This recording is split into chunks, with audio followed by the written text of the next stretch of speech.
मैं बाबा साहब अंबेडकर जी का बहुत बड़ा फैन नहीं हूं, भक्त हूं उनका। मैं पूजा करता हूं उनके। आइंस्टाइन ने एक बार बोला था महात्मा गांधी के लिए कि आने वाली पीढ़ियां यकीन नहीं करेंगे कि ऐसा इंसान पृथ्वी पे पैदा हुआ था। ये बात मैं बाबा साहब अंबेडकर के लिए बोलना चाहता हूं कि आने वाली पीढ़ियां यकीन नहीं करेंगी कि बाबा साहब अंबेडकर जैसा इंसान इस पृथ्वी के ऊपर पैदा हुआ।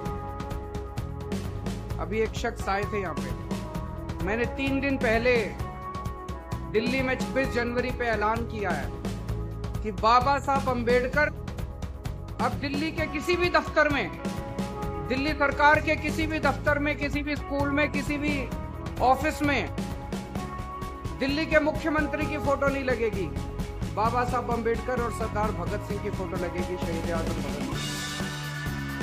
वो शख्स चाह रहे थे कि पंजाब में अगर हमारी सरकार बनती है तो पंजाब में भी ऐसे होना चाहिए, पंजाब में भी ऐसे होगा। और 1-2 दिन के बाद मैं और सरदार भगवंत मान इसको प्रेस कॉन्फ्रेंस करके ऐलान करेंगे।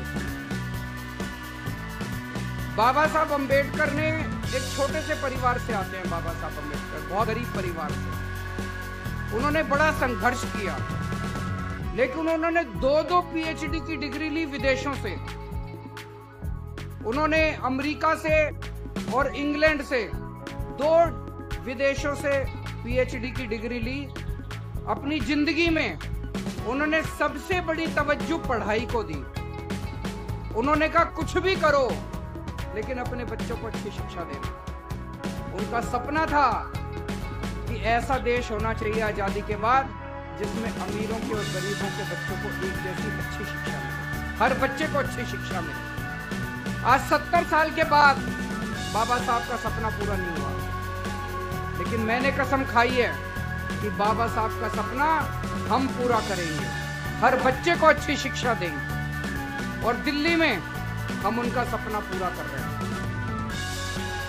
मेरी आप लोगों से गुजारिश है, इस बार वोट डालने जाओ तो बाबा साहब की तस्वीर अपने सामने रख लेना और ये सोचना कि आज अगर बाबा साहब जिंदा होते तो वो किसको वोट देते। एक तरफ रेता चोर है, एक तरफ नशा बेचने वाले हैं और एक तरफ कट्टर ईमानदार भगवंत मान है।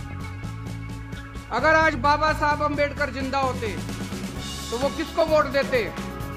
नशा बेचने वालों को वोट देते, रेता चोरों को वोट देते, ईमानदार भगवंत मान को वोट देते? मैं आपसे पूछना चाहता हूं, किसको वोट देते बाबा साहब अंबेडकर? वही करना जो बाबा साहब अंबेडकर करते। सोचना जिस दिन वोट डालने के लिए जाओ उनकी तस्वीर अपनी आंख बंद कर देना, आंख बंद करके उनकी तस्वीर अपने सामने लेके आना और सोचना कि बाबा साहब अंबेडकर अगर जिंदा होते तो क्या।